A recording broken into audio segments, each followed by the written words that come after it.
So,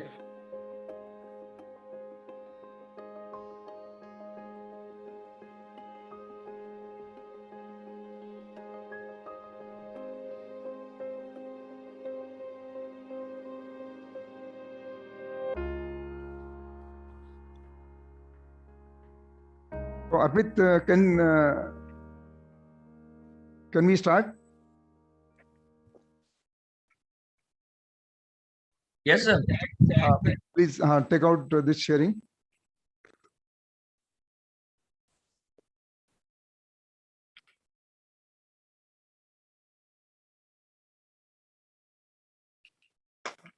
Arpit, take out.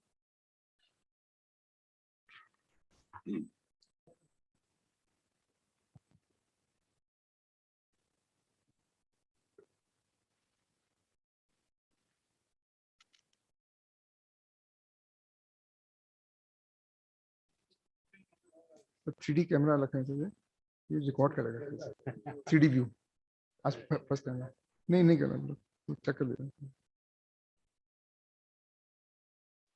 Arpit, just unshare this screen.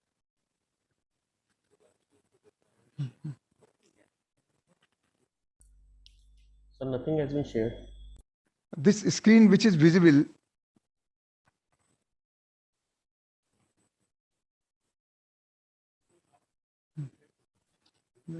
Presentation करेंगे. Yes.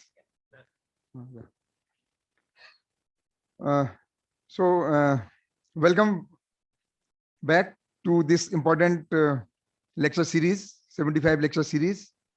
As you know, it's being organized for a very important cause and very relevant cause, because we are all going to celebrate the 75 glorious years of India's independence. Friends, ICAR has taken many activities to celebrate the 75 years of independence.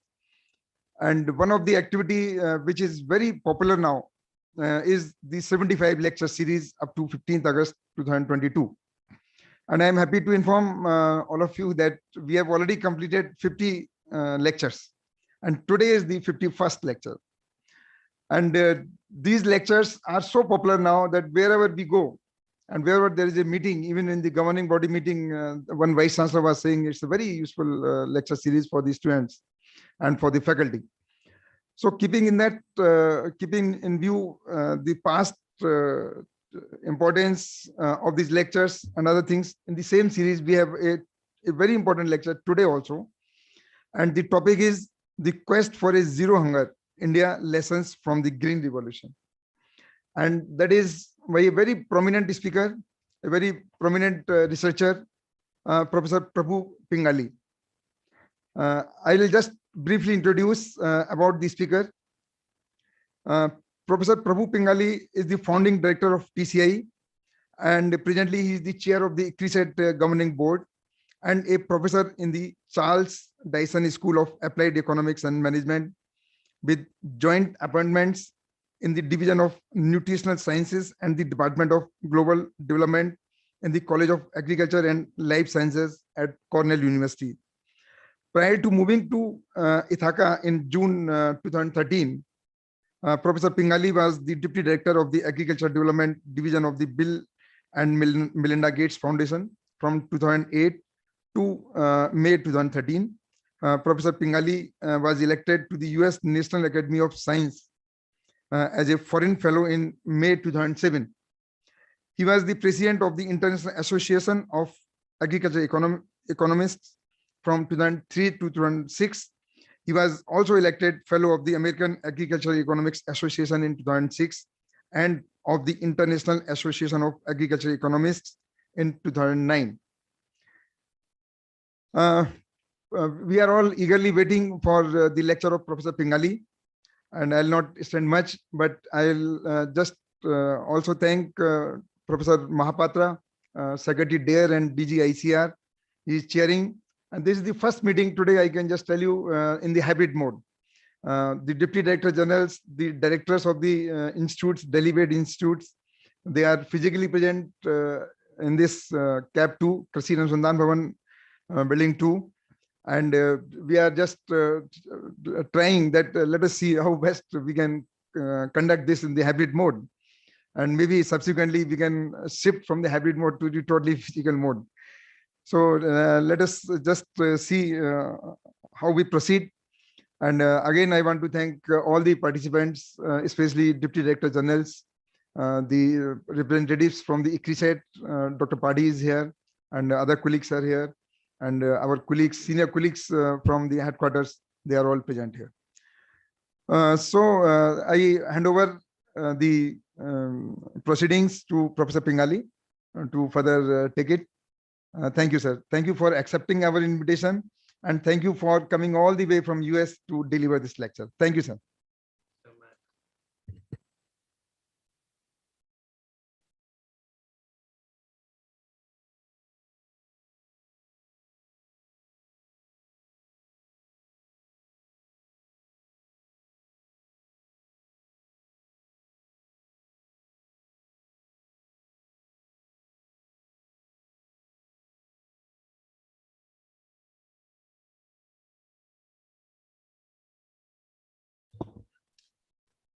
Good afternoon.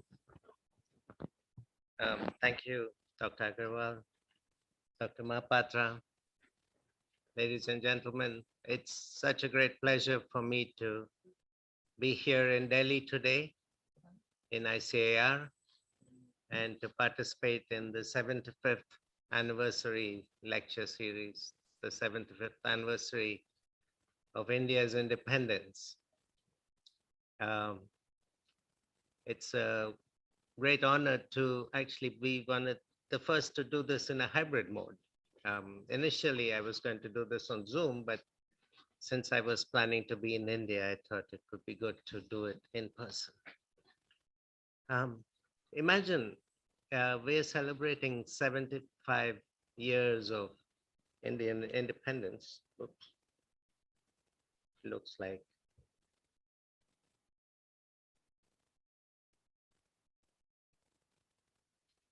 Okay, that's taken care of. We're celebrating 75 years of India's independence, and we've seen enormous progress. When India became independent, India was a very poor country with very high levels of food insecurity, high levels of famine. Hunger was prevalent. And today, we are talking about India being an emerging economy, becoming a major global power, a country that's moving rapidly into middle income status, a country with rapid urbanization, rapid growth in incomes. So we have a lot to celebrate.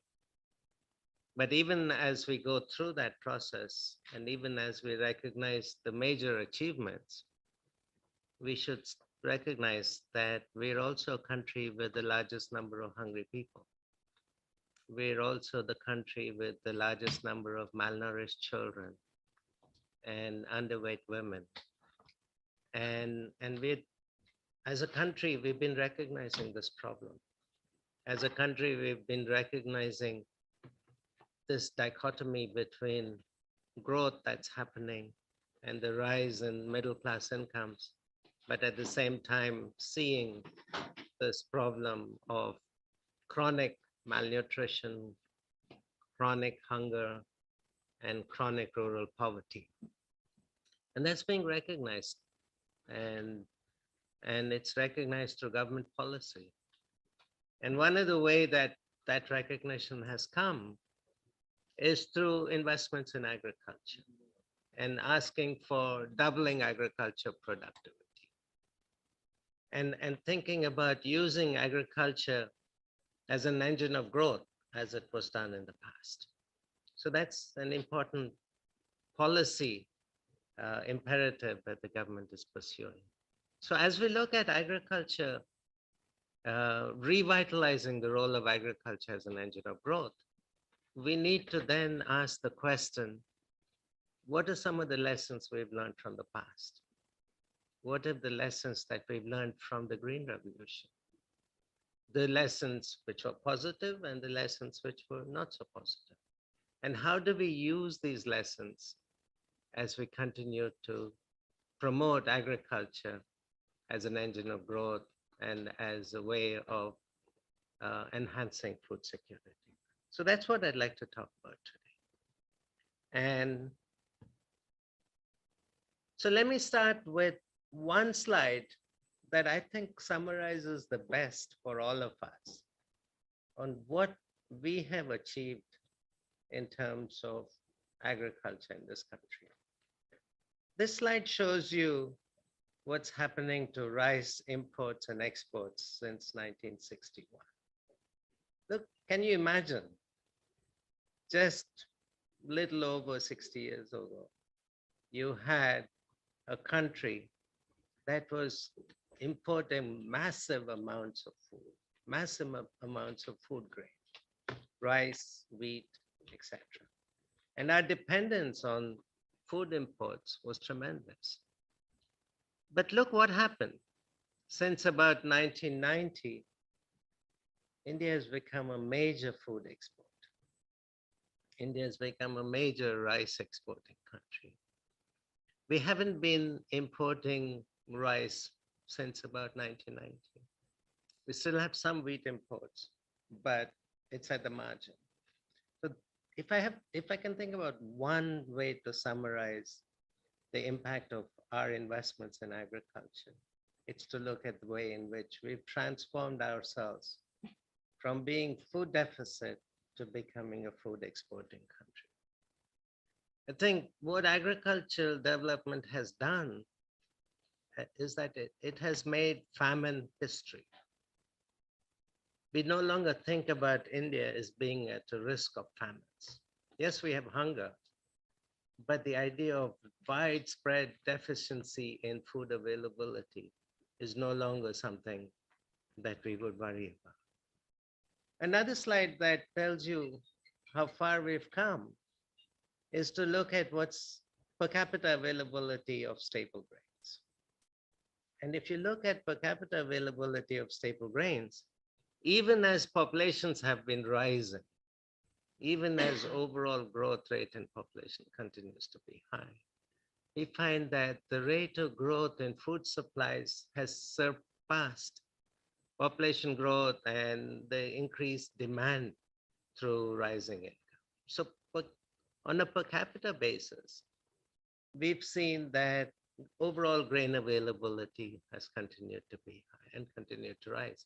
And that's especially true when you think about wheat and how wheat production has risen over the years and primarily through the Green Revolution. The other aspect of agricultural development that is not generally discussed is that agriculture has been an engine of growth. Economists will tell you that. Economists will tell you that India started as a predominantly rural economy with the vast majority depending on agriculture, on small farm agriculture. And because of agriculture productivity growth, what we've seen is rise in small farm incomes. And with the rise in small farm incomes, small farmers starting to purchase goods and services outside agriculture. And that then kickstarted the growth in the overall economy. And so today, as the overall GDP rises, the share of agriculture falls. And that doesn't mean agriculture is not important. Agriculture continues to be a very important part of the economy, but the overall size of the economy keeps rising because of the growth in the non-agricultural sectors. And that structural transformation happened because of the primary investments that were made in agriculture in the 60s and beyond that, and with the kickstarting of the Green Revolution. So let's ask ourselves, what has worked? What made the Green Revolution a success? So if you think about that, I think one of the big issues criteria for the success has been long-term sustained investments in agriculture research and development. I think without that sustained investments in research and development in agriculture, we would not have seen the success that we have. I'm sitting here in ICAR and in the Indian Agriculture Research Institute. I mean, this is where it happened. These were the pioneers in investments in agriculture research. It, Professor Swaminathan, Dr. Paroda, etc., luminaries who made this happen right here on this campus. And I think that's something we have to be really proud of, the investments that took place. But what's important is that we see continued high levels of investments in agriculture research and development, because the work is not done. There's still a long way to go, and I'll be talking about that. The second, the technology itself would not have worked if you did not have investments in irrigation infrastructure, and of course, roads, transport, and other infrastructure. So it's not accidental that the big changes in productivity that happened were in areas where early investments in irrigation infrastructure took place.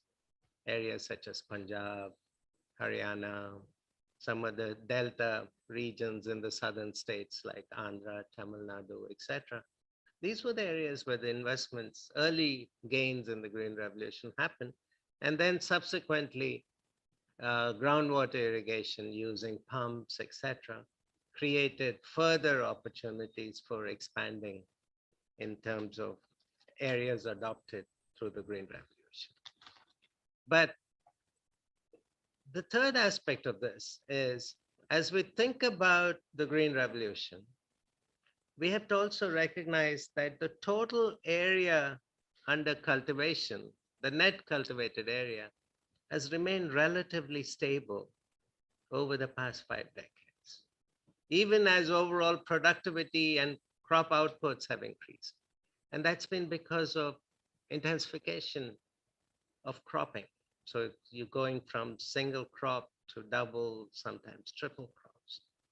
And that intensification of cropping has been one major gain that we've seen through the Green Revolution. And that allowed us to continue to be productive, continue to feed the growing population without expanding the land area. Imagine what it would have been like if we had low productive 1 ton, 1.5 ton food crop systems. Imagine how much land we would have needed if we had to feed our population with that low productive levels. But because of higher yields, because of higher intensification, we were able to expand output without increasing land area. And that allowed us to release some lands into forest, into wildlife preserves, etc., which would not have happened without the technology change. So when I think about the big lessons from the Green Revolution, the positive, I think about it in terms of the 4 I's. The 4 I's are innovations in agriculture technology, infrastructure investments, irrigation, power, roads, etc. Institutional reforms, especially in land rights, access to credit, access to services, etc. And finally, incentives for enhancing productivity, price policy, price incentives, input subsidies, procurement policies for food grain procurement, for the food security stocks, the PDS, etc. So all of these come together. These 4 I's have come together to create the success that we've seen in the Green Revolution. But there've also been issues that haven't worked as well. The Green Revolution also had consequences that we could have been better at managing. I think one of the consequences is that we've seen regional differences in productivity gains. We all know the story. And that's primarily because of a lack of investments in irrigation and other infrastructure. You've seen eastern part of India, central parts of India that have lagged behind. But I also think it's because of this focus that we've had on just the top three staples, rice, wheat, and maize. So there are parts of India where it makes sense to increase productivity of rice and wheat. The agroecologies work. But there are other areas where the agroecologies are not so suitable for intensification of rice and wheat. But if you focus on only rice and wheat, then you create these regional differences. But today we know that certain parts of the country, millets or pulses or oil seeds are much more suited to that particular agroecologies. And so it's not surprising that the central part of India has now become the oil seed belt of India, growing soybeans, cotton, etc. And if we had initially thought through those, we may not have seen as much of interregional differences as we do today. And because of that focus that we've had on the primary staples, we've seen over time some of the crowding out that's taken place. Pulses, which were very predominant in the northern parts of India, in the Indo-Gangetic plain, actually disappeared entirely from that area. Coarse cereals, millet, sorghum, etc., they completely disappeared from major parts of the crop producing areas within India as they were replaced by rice and wheat. And these are the crops that are important from a nutrition point of view. They have high micronutrient content, pulses have high protein content, etc. And so today we are talking about how do we rejuvenate these crops. But that change happened because of that initial focus that took place. So hunger continues to be a challenge, even as we've made enormous progress. Today, we are looking at around 15% of population not having adequate amount of calories on a daily basis. And that's calculated through the FAO's undernourishment numbers. But imagine it would have been closer to 45 to 50% in the 1960s. So we've made big progress, but we still have a long way to go. But the good news is that if you think in terms of the depth of hunger, the difference between the current, what calorie consumption is today relative to the minimum required for people who don't have the minimum, then that depth is actually coming down. So in the 1990s, that the difference was around 200 calories, and today it's coming closer to 100 calories. So we're making progress. We're making progress in reducing that gap between the calorie consumption of the undernourished populations and the minimum needed for survival. So that's good news in terms of progress. But even as we address the problem of hunger, calorie hunger, we're still facing the triple burden.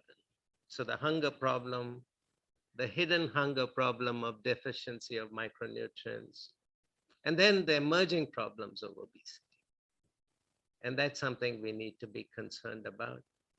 And we have to think about these problems affecting women and children at a much greater level than they affect men.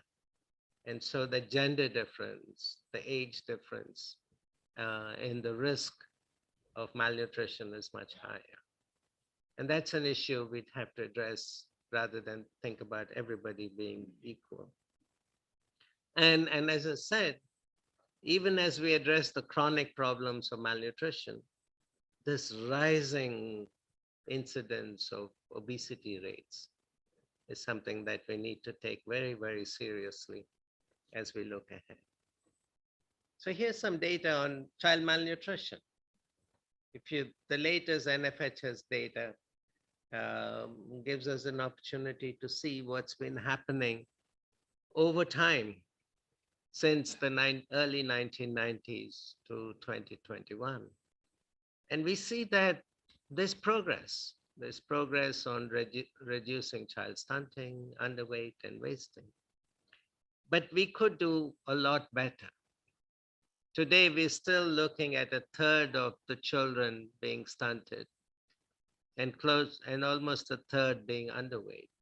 So that's still a huge population that continues to be malnourished, and one can do better.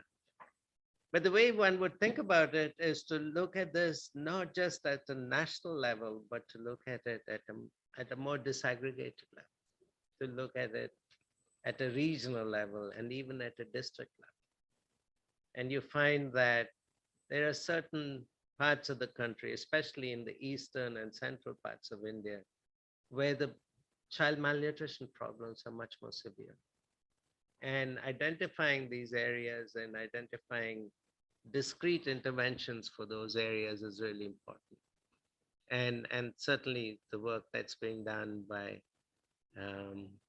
ICAR and by Niti Aayog and the ministries of women and child development, etc., are identifying these opportunities. And I think that's something we need to keep working on.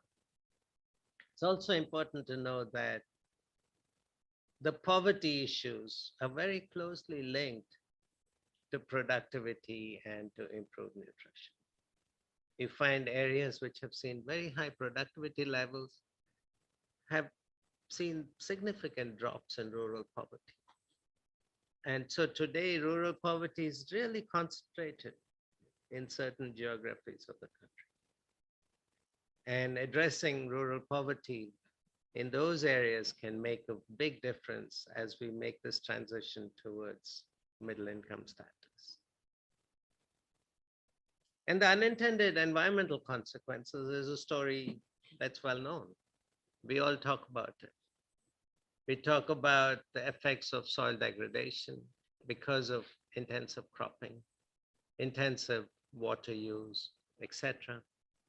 We talk about the depletion of groundwater systems, especially in areas like Punjab, Haryana, etc., where the groundwater table is falling very, very rapidly because of intensive use of water for rice and wheat production systems. And about the use of chemical inputs, fertilizers, pesticides, and the way in which they've risen. So in all these cases, it's the inefficiency in the use of the inputs that's the issue, not the inputs per se. It's the inappropriate ways in which a technology is used is the big issue, not the technology per se.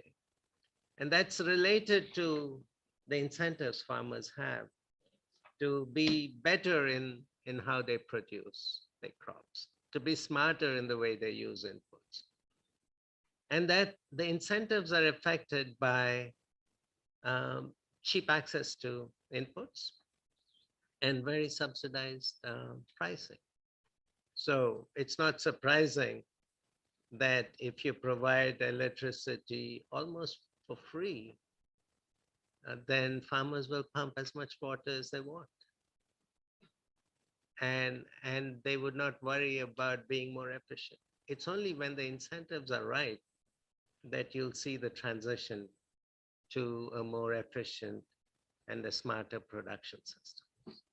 So those are some of the big concerns, some of the big lessons that we've learned from the Green Revolution. And as we look ahead, we need to say, how do we get better in reducing some of the negative consequences?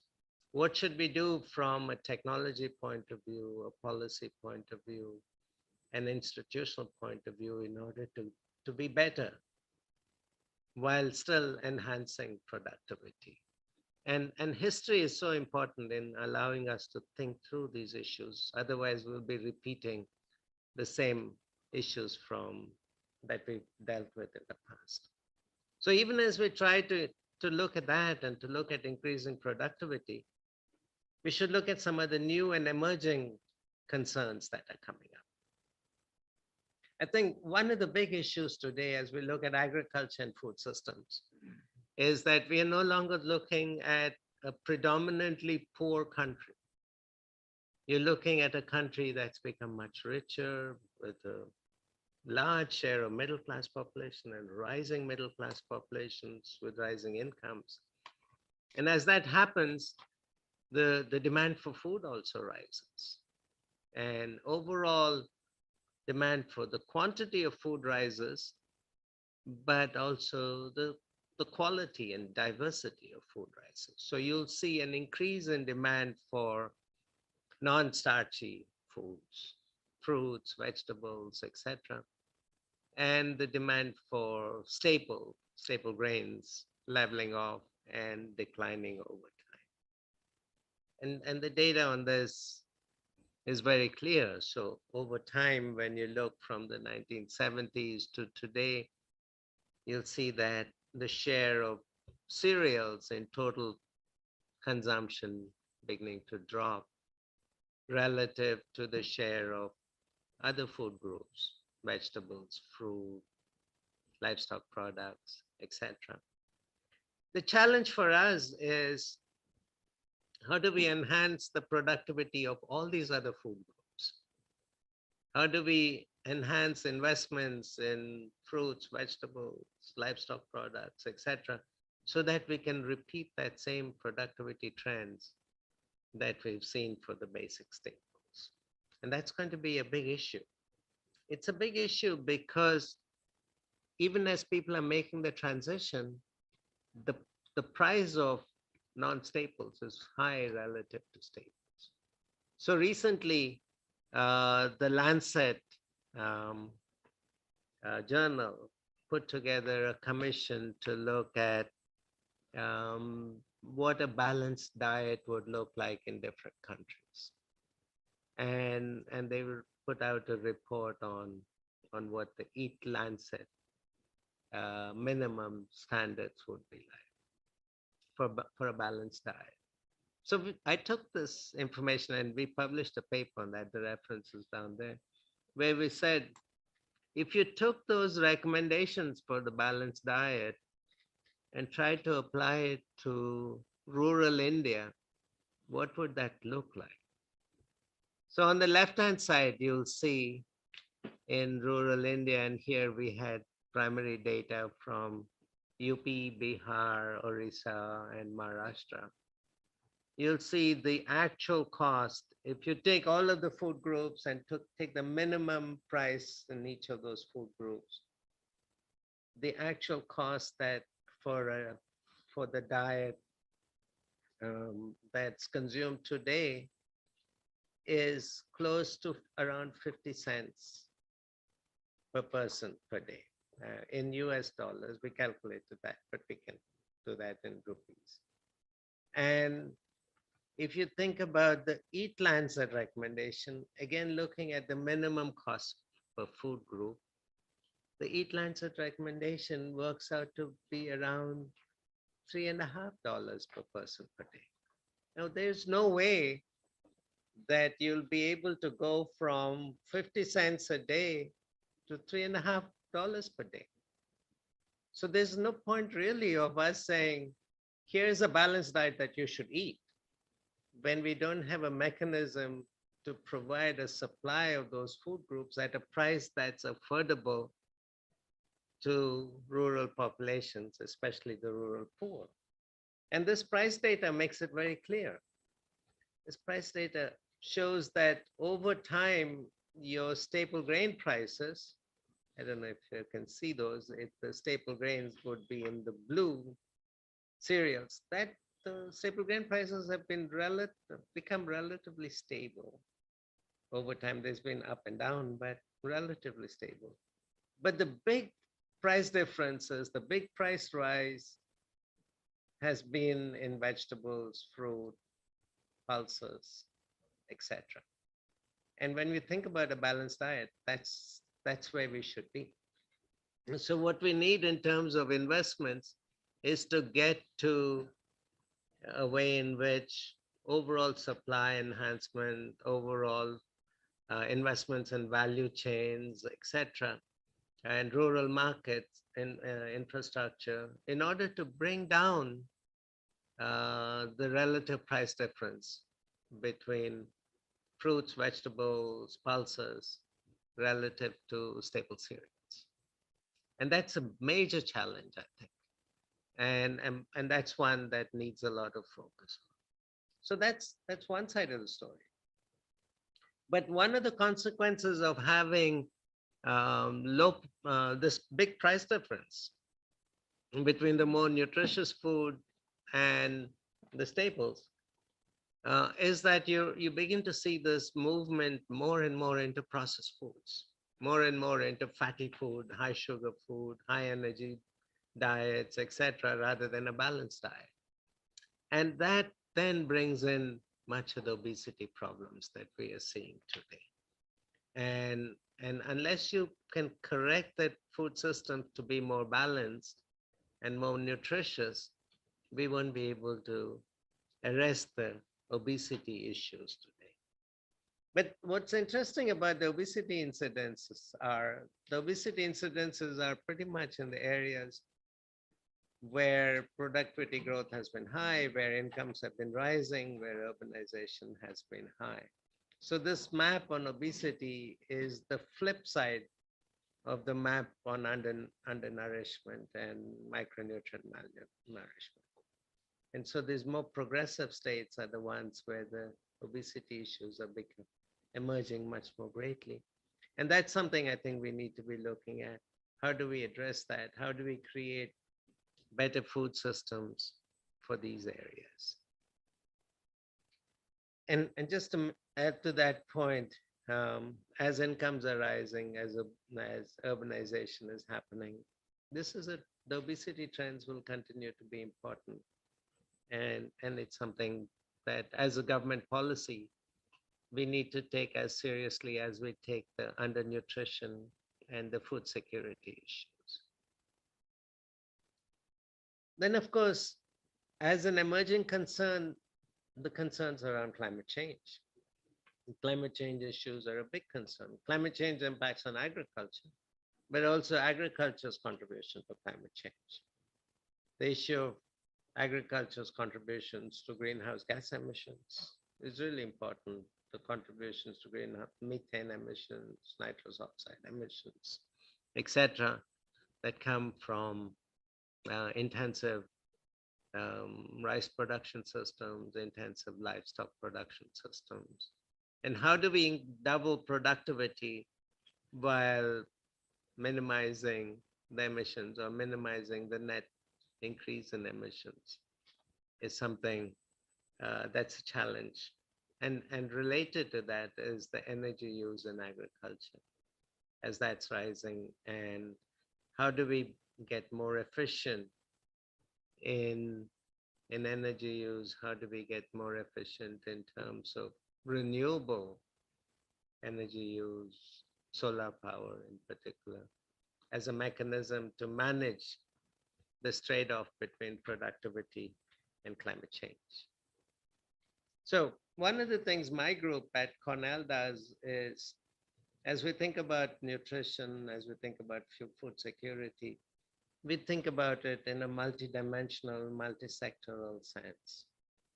And so in terms of India, as we look ahead, much of the food security issues, the malnutrition issues, require that multi-sectoral approach. They require investments in agriculture and agriculture development, which is important, but it also requires looking at access to diversity of food groups, affordability of the diversity of food groups, access to food for the poor through safety net programs, and that food being nutritionally richer than just providing staples. Looking at intra-household differences, so equity in food access for women and children relative to men, equity not just in quantity, but also in quality. And then investments in water, sanitation, uh, toilets, etc. Because the sanitation interface with health and nutrition is really important. So taking that multi-sectoral convergence is, I think, a really important way in which we think as we move forward in addressing the food security issues. So let me sum up with some of the policy lessons for enhancing food and nutrition security. So as we look ahead and as we've learned from the Green Revolution experience, and we've made big progress on addressing calorie hunger, but now I think our shift should be to looking at micronutrient malnutrition and to look at the emerging problem of overnutrition.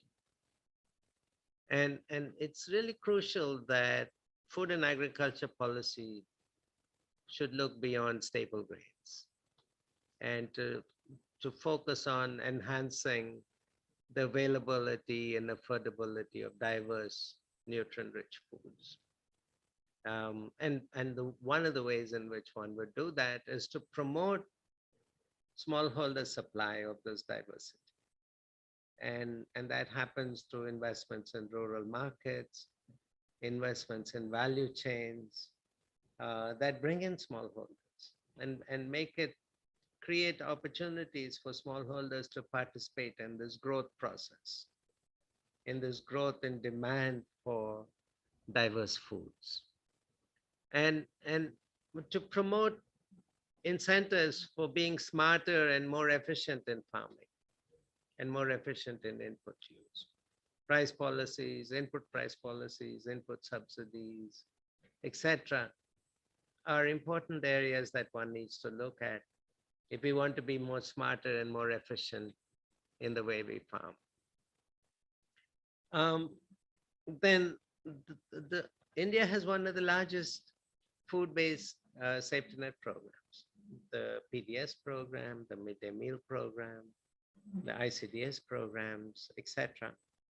And these programs provide staple grains, but the opportunity for providing a more diverse food basket into these safety net programs, especially bringing in pulses, bringing in micronutrient-rich foods, millets, etc., into the safety net programs, into the PDS programs, is an important opportunity, and that can then trigger growth of smallholders in the more marginal production environments. Convergence across ministries, across sectors in addressing hunger and nutrition goals is an important area, as I've mentioned earlier. And so is our policies that explicitly promote rural women's empowerment. Because as women become more empowered, they become leaders in changing nutrition outcomes within the households, particularly for children. Infrastructure investments in water systems, sanitation, hygiene,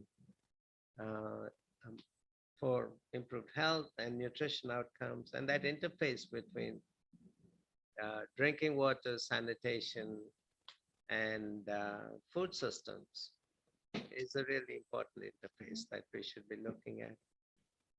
And finally, as we look ahead, consumer behavior is also important. Consumer behavior change as consumers become more knowledgeable about what's better food, what's better diets, and consumer demand for better diets, then also triggers a supply response. So consumer behavior change is an important part of the policy interventions that need to happen. So with that, let me stop here, and I'd be happy to take any questions from the room or outside on Zoom. But if you want to find out more about our program at Cornell, please look at our website, tci.cornell.edu, or you can follow us on various social media. Okay, thank you.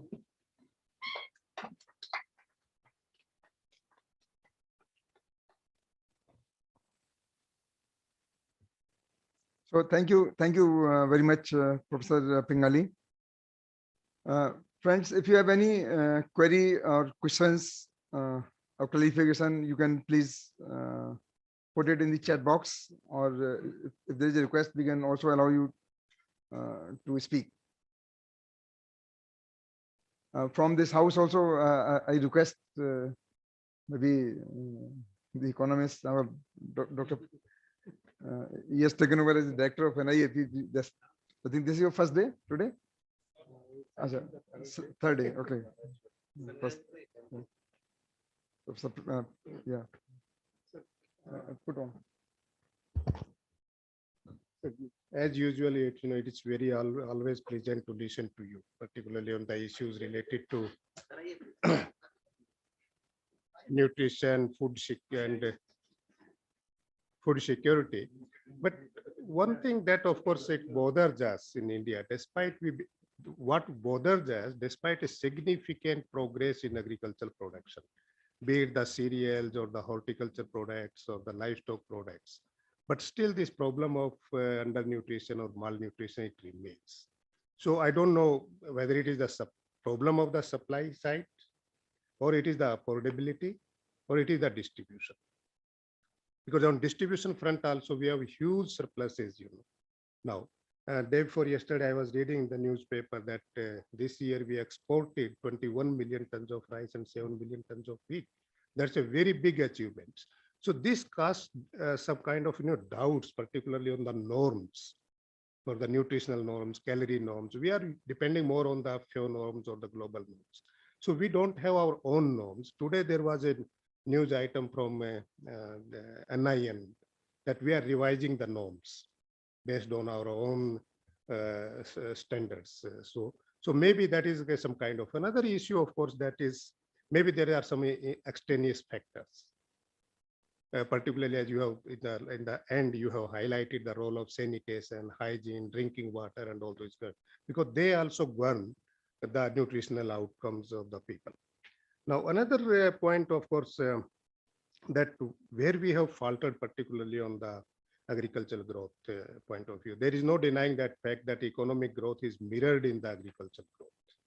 Whether it's in India or any state of India, whatsoever we talk about, if we neglect agriculture, so then definitely there is going to be a problem. But over the period, what has happened is we didn't align our policies to the changing production environments, be it the subsidies or be it the minimum export prices. And these have resulted, as you highlighted, the several hidden costs to the environment, to groundwater or soil degradation and all those kind of things. Now, finally, of course, that again, that obesity and malnutrition, they keep on continuing. And you have very rightly pointed out, it is more in the high agriculture or high producing this one states. So what could be the possible reasons? So to me, it seems that it is the heavily mechanized agricultural operation there. So they have displaced the manual labor. People, you go to Rajasthan, you will find people very sturdy and healthy. You go to Himachal Pradesh, Jammu and Kashmir, but not in Punjab or in the East Godavari, where this kind of problems are there. Finally, I have one comment, because the future of our agriculture or the nutrition or food security, it will depend on basically three factors. One is the farm size, how we organize the farmers, because our land holding size, it is just above 1 hectare. So how we organize that to improve efficiency and sustainability of the system. Another is, of course, that how we manage the groundwater, because again, the policies have damaged the groundwater. And as Professor S.S. John, he said that Punjab will be a desert in another 10-15 years. Then, of course, the climate change. It's becoming a big, issue, given this recent IPCC reports. So temperature, and we are seeing it here in March. In February, it was very cold. In March, it is becoming very hot. So these are some of my concerns. So if you can highlight some of these issues. Thank you, sir.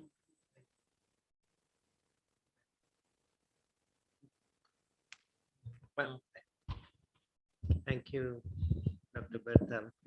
These are really important points, and you've covered many of the issues that I've been trying to raise. Let me pick a few things. I think the priority now is to see how do we get to more diversity in the food system. And as we think about getting to more diversity on the food system, we need smallholder farmers to be part of that, because the supply has to come from smallholder agriculture, because that's the agriculture we have. And so I think thinking about, and as you rightly said, small farms are so small. So one needs to think about how do we get to farmer producer organizations being the effective channel for creating scale for small farms. And I know there's a lot of work going on farmer producer organizations, but making them effective, connecting them to markets, reducing their transactions costs in connecting into the value chain is a really important part of what needs to happen to enhance diversity. And at the same time, investing in rural market infrastructure is important. Because I think the growth, the next big growth opportunity for small farms is not from rice and wheat. The next big growth opportunity for small farms will come from higher value products. But in order to get there, you need ways in which you can create aggregation. And that's something that we've been looking at within my team also, but there's a lot of work going on in this country thinking about effective models. So out of the many things you've raised, which I agree with, I think this is one we can continue talking. Yes, please.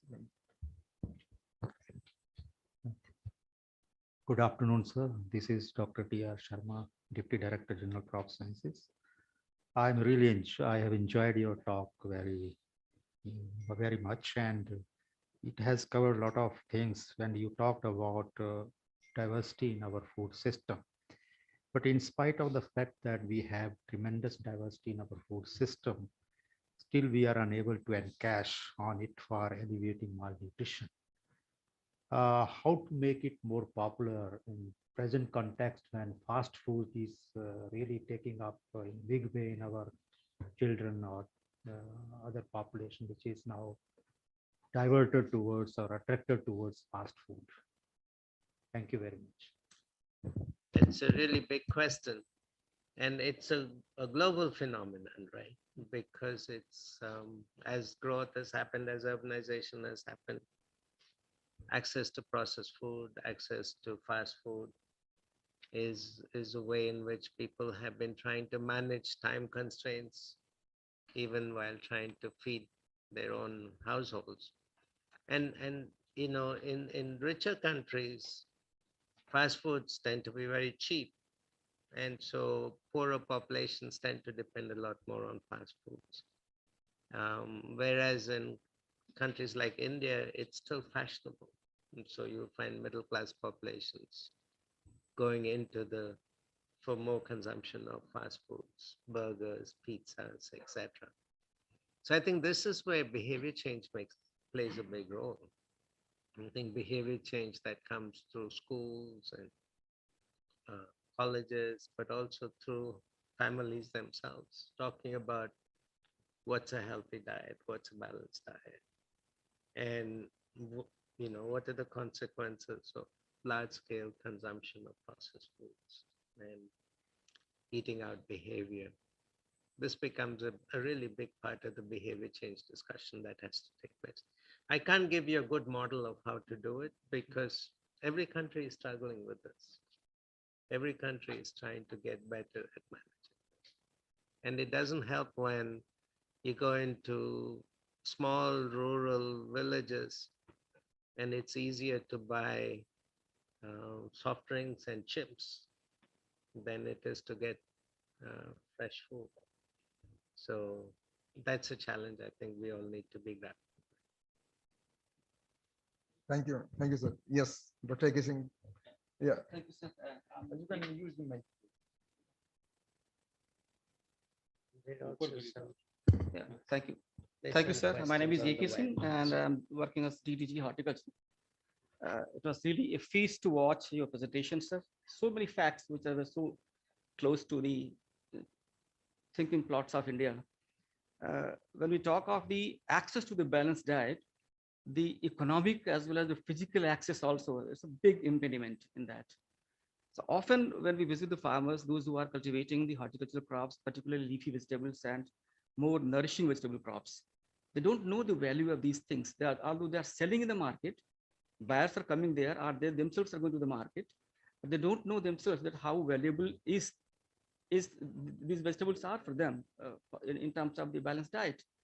So this remains a very big question, actually, what kind of model, as Dr. Sharma was also saying, that can be evolved or developed, one, and how the skill and continuity in that can raise the ability for these people to increase their buying capacity for fruits or vegetables. In case of fruits, none of the fruits in India is less than 40 rupees a kg. And a man who survives on a daily wage, I mean, more than 200 million population, on 300 rupees or 350 rupees, how they can afford if they have a family of 3 or 4 members? If husband and wife both are working, hardly 750 rupees on a daily basis, 2 kids. So the meat, poultry, or milk, even fruits and vegetables, forget the dry fruits.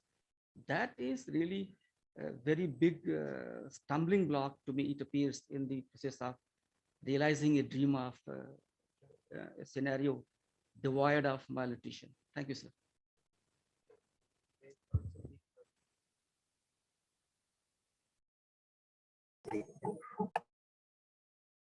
Yes, sir. So thank you, Dr. A.K. Singh, sir. Let us also take one question from the lot of vice chancellors. They are attending this meeting, sir. So one vice chancellor has raised a hand. Arpit, can you? So may I request you, sir, please put up your question. So myself, Professor Chandrababu, Vice Chancellor, Kerala Agriculture University. At the outset, Dr. Prabhu, thank you for your lucid presentation. Not only in cereals, India has made very good strides in vegetables and horticulture crops also, and also milk and meat production. So only what I feel that how this can be distributed across to the masses, as you rightly pointed out, the cokes and other things are available even in rural markets. Why can't these vegetable fruits, they are seasonal and shelf life is very short. And why can't we make in the supply chain, one state is producing a very, glut in the market, whereas the neighboring state, you have told regional differences in obesity and nutrition also. So when there is a large production in one part of the country, why can't it can be very rapidly transported in the cold chain systems made equitably available so that farmers can also get remunerative prices for their produces. Thank you, sir. The two questions are very closely related, so maybe we can talk through them. So I think both of you rightly point out that there's so many levels of issues around increasing diversity in the food system. One is around interstate movement of food, interstate movement of fresh food, which still has restrictions on it. Second is investments in cold chains and value chain infrastructure, which for perishable products is still very poor, and creating incentives for farmers to be part of that value chain. So coming back to how do you reduce costs for small farmers to connect into these value chains? That's an important part. But then looking at behavior change, make how people understanding the nutrition value of different foods and understanding what it means for their health. And I think some of the work that's being done through women's self-help groups of promoting nutrition behavior change, using women's self-help groups as a platform has shown some really promising results here on at least creating learnings on what's a better diet, etc. And the final point is, in many rural communities, home gardens, kitchen gardens, etc., have also been an effective tool for poor small farm households to access better diversity. So I think this is a big multidimensional issue, but it requires policy change at various levels, all the way from the central government level down to the district level. Okay. Hope that addresses some of the questions on this. Thank you, sir. Dr. Padi, you wanted to ask? Let me begin with my gratitude to the ICAR that we have our ICAR GB chair as the speaker today, because I have been listening to this lecture series for last so many months. And today the DG ICAR, the entire group of Deputy Directors General are there. Dr. Anupam Burman, host of other Vice Chancellors are there. It gives a feeling of immense pride. And thank you to the DG and Dr. Agrawal for this particular session. My question is regarding the policy implementation, because Professor, I entirely agree to the policy framework that you give to ensure food and nutrition security. But agriculture as such is a state subject, and there are other ministries involved to bring it to the fruition and to the last mile. So I read it from your earlier book, the Food Systems Transformation for a Rising India, wherein you suggest the top level policy decisions should be left to the ministries, and the implementation at the ground level should be left to the local self-governments. So I'd just like to hear these thoughts again, and maybe you could add further. Thank you. Thank you, Arvinda.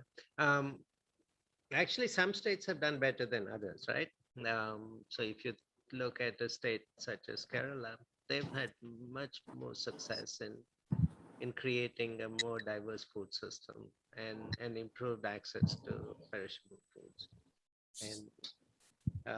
And how did they do that? They basically promoted rural markets across the states. They promoted ways in which small farms can connect into the value chains, but they also promoted high value agriculture in a big way, from export oriented agriculture, both internationally, but also within the country.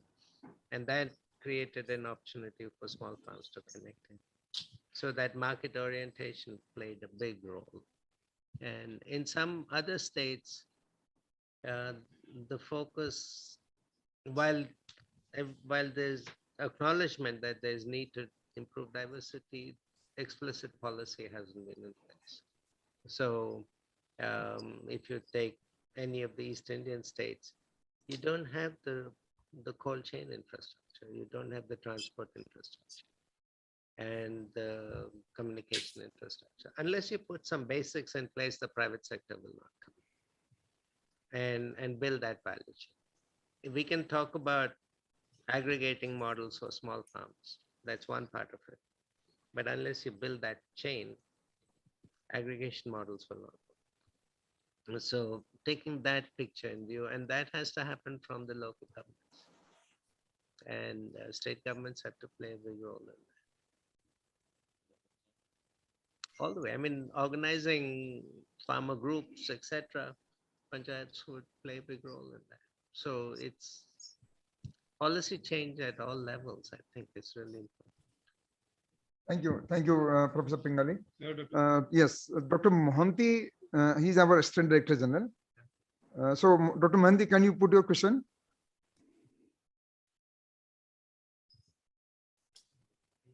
No. Please unmute yourself and put up your question, Dr. Mohanty. So first of all, compliments for the excellent talk.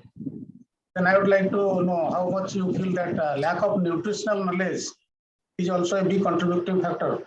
Like people do not really understand what is the difference between food and nutrition. We take food, but what is nutrition, balanced diet? People we say nutrition, malnutrition. We understand the undernutrition, but overnutrition, obesity is also a problem.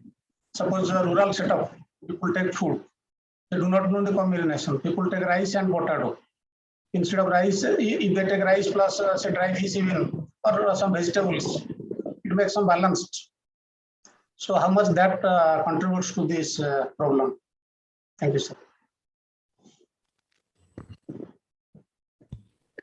Yeah, as I said, knowledge and behavior change are a big part of the issue that needs to be addressed. Um, Nutrition knowledge is quite weak among all populations. We're not just talking about rural populations, but even among urban populations, having clear nutrition knowledge and going beyond traditional. Traditionally we eat it this way, to saying maybe sometimes we need to change the way we consume certain foods. As you were saying, consuming rice and potatoes together doesn't make as much sense as rice with some other vegetables. So that kind of change has to happen. Um, I, I think it's a long-term transition that will happen, but starting with schools can be a good place.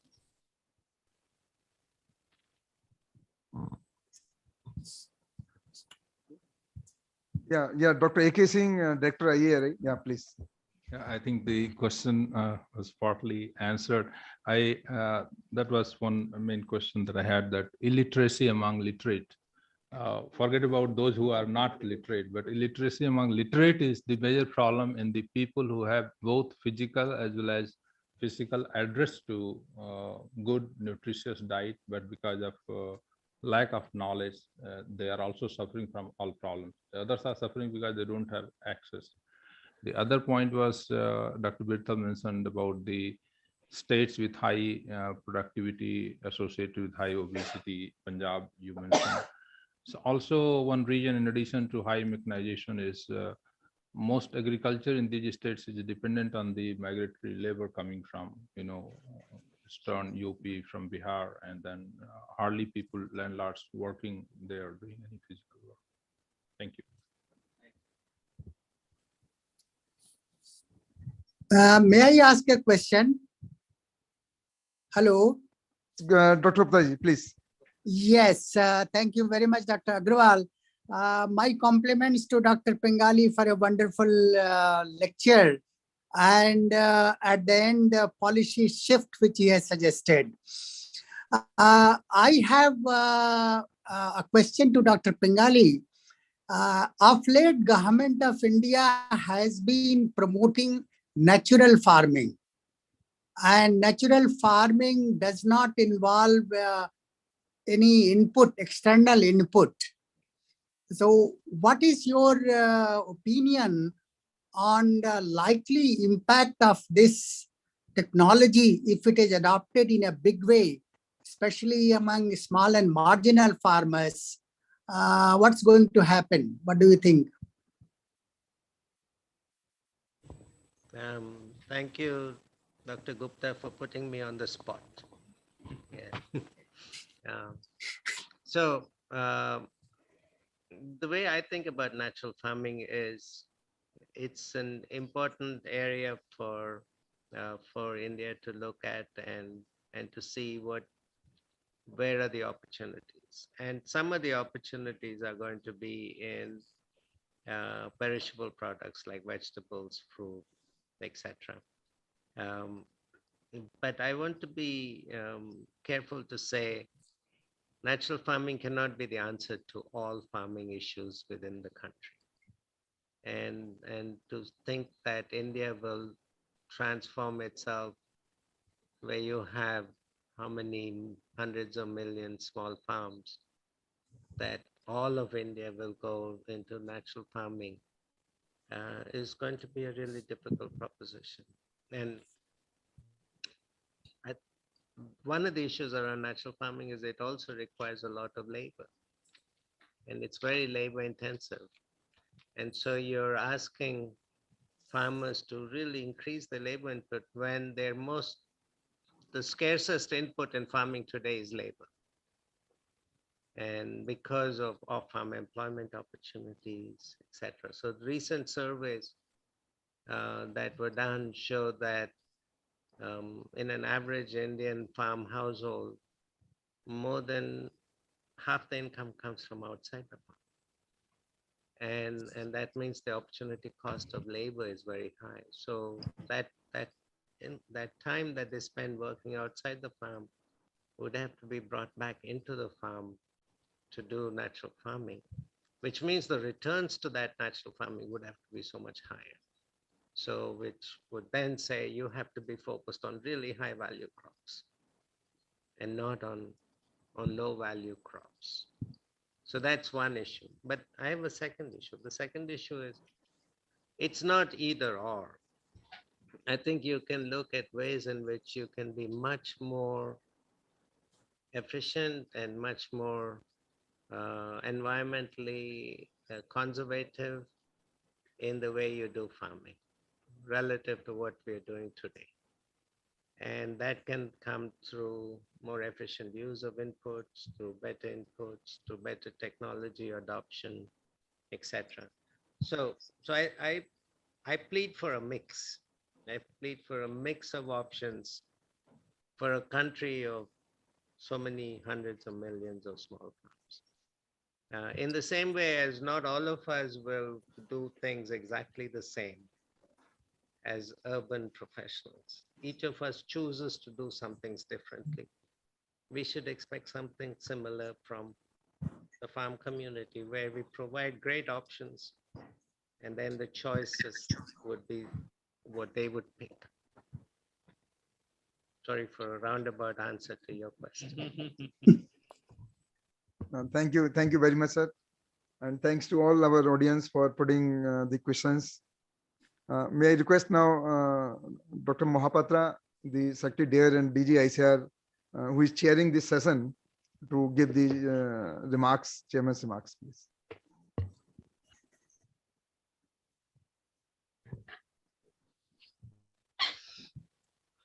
Thank you very much, Dr. Agarwal. Let me take this opportunity, first of all, congratulate the speaker of the day. Let us give him a very big hand.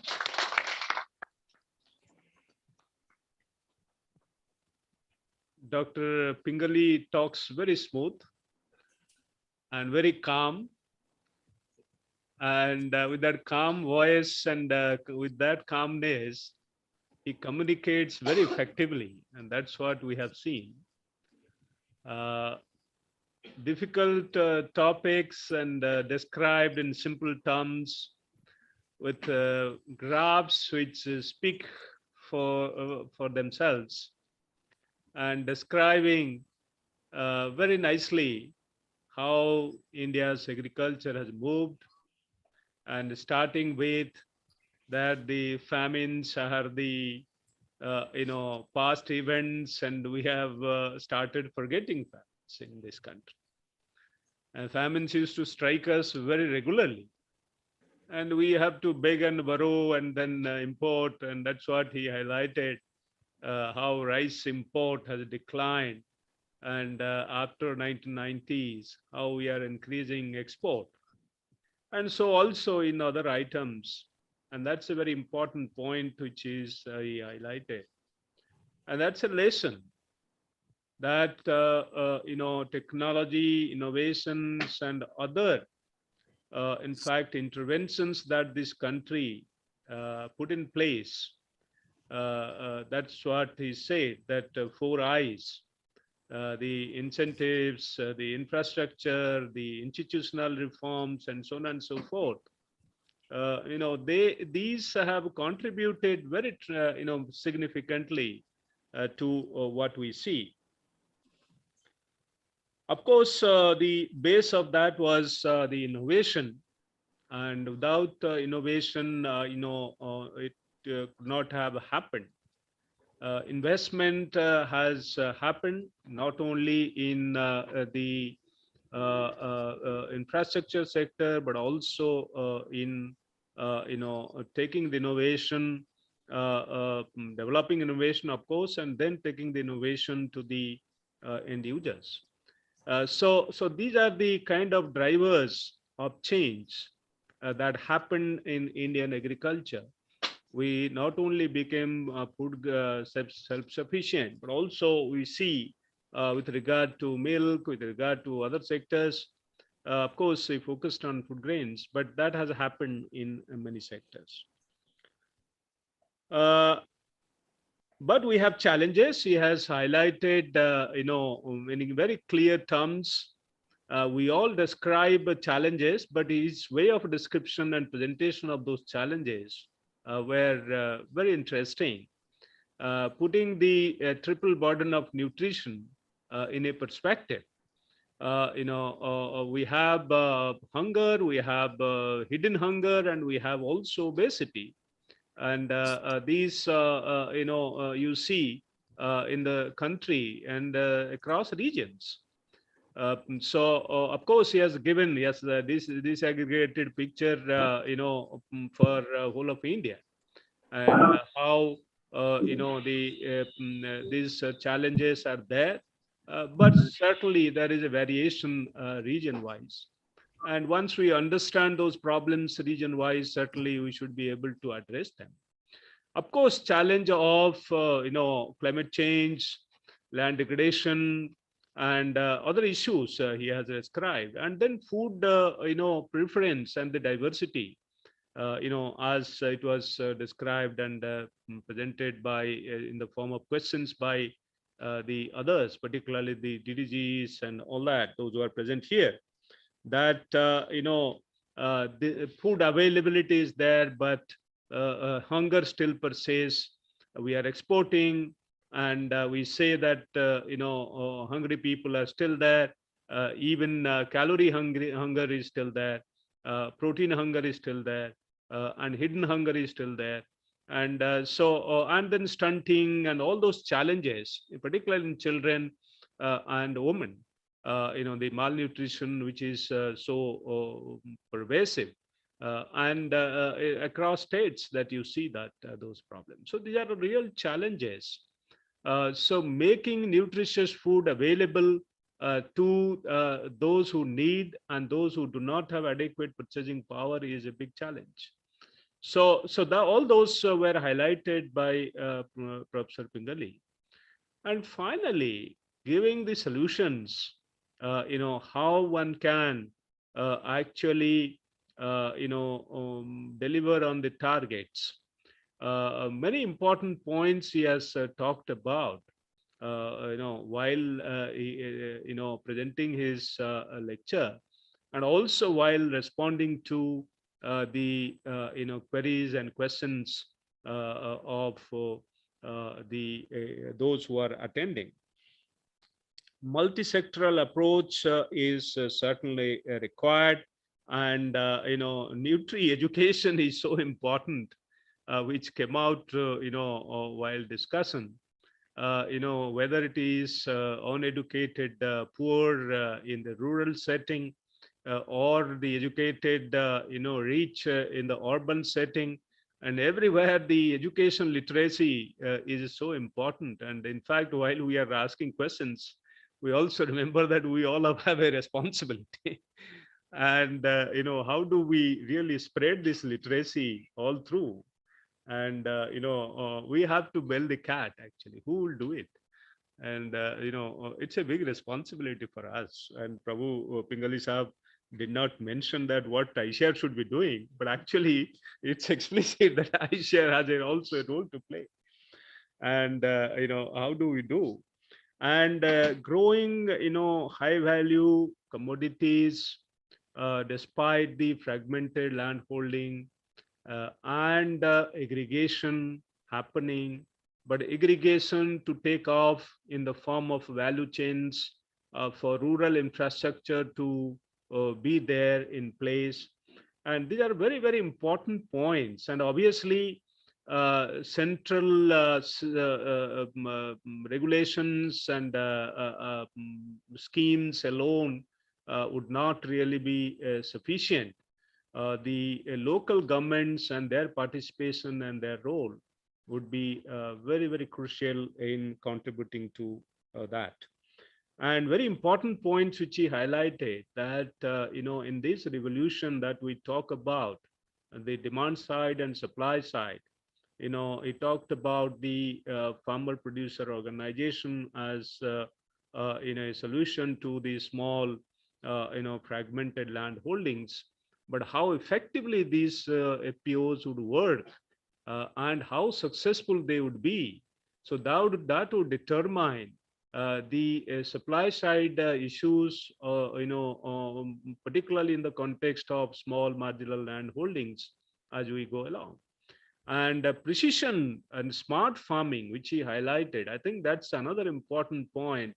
And bringing much needed precision there would enhance efficiency, would also add to the farmer's income, add to the quality of the produce.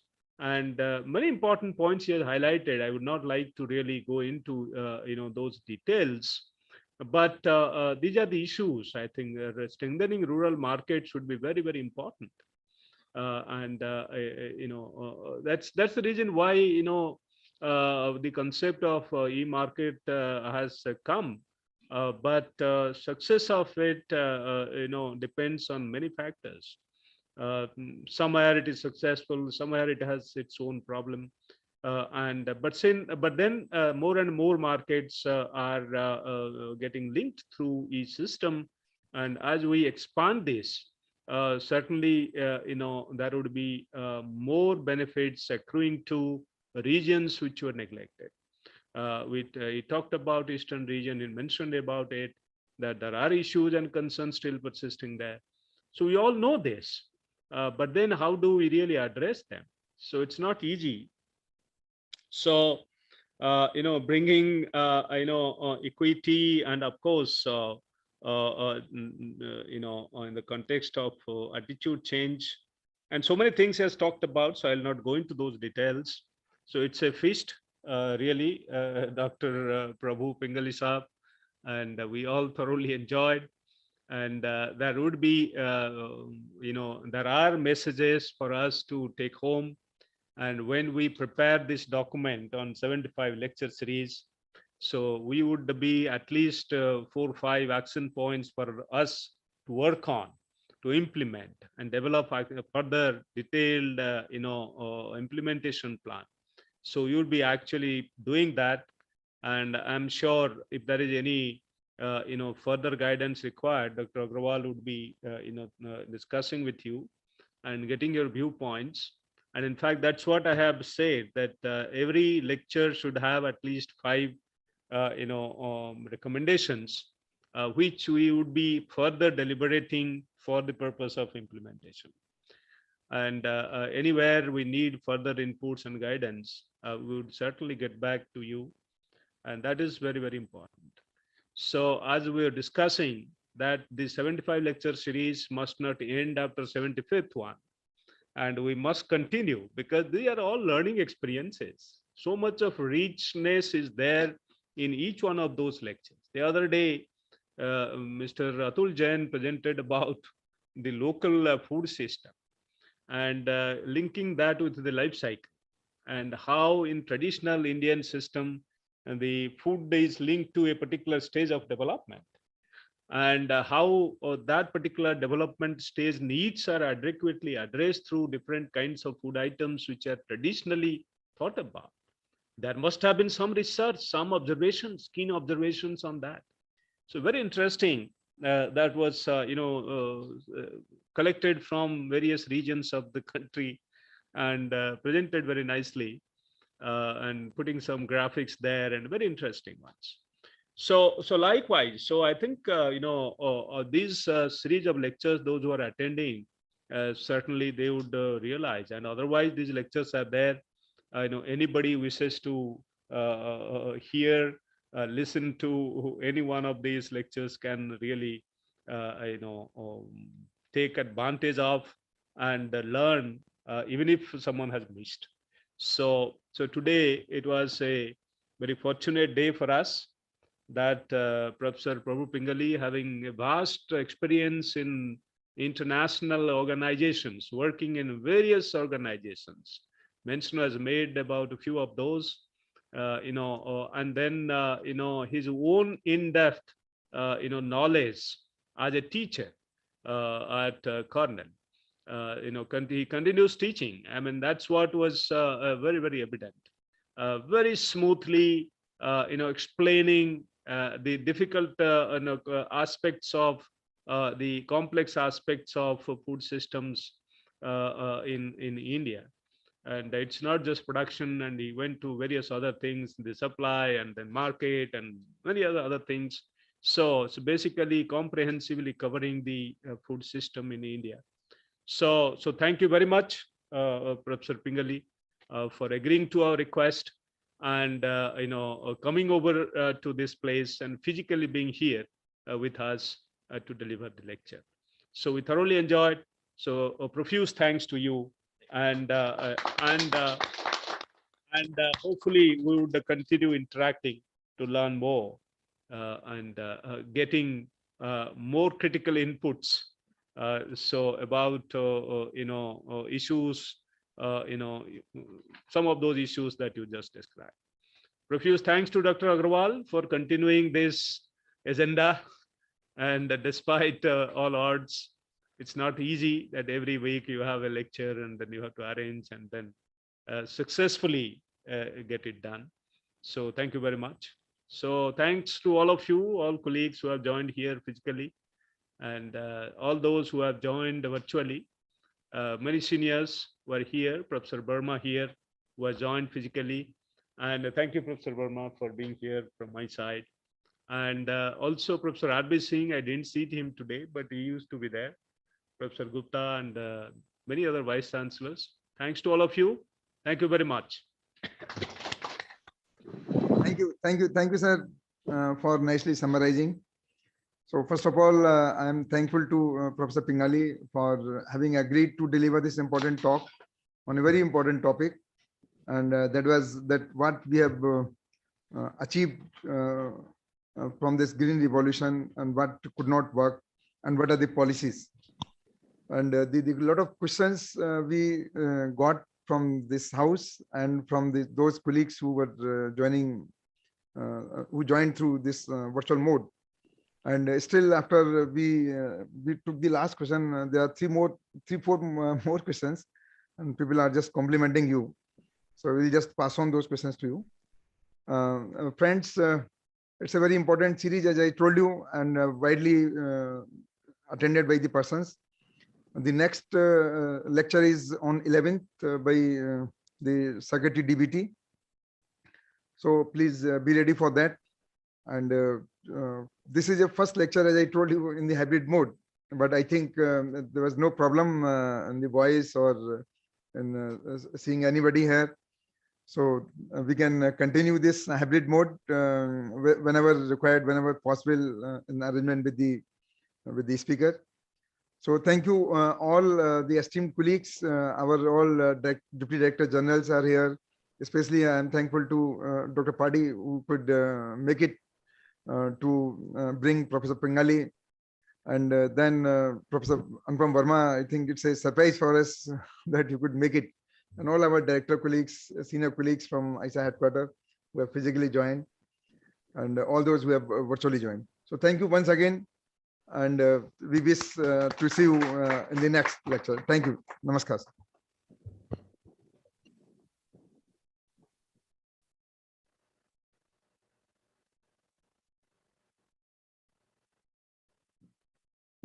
I invite all of you for a cup of tea.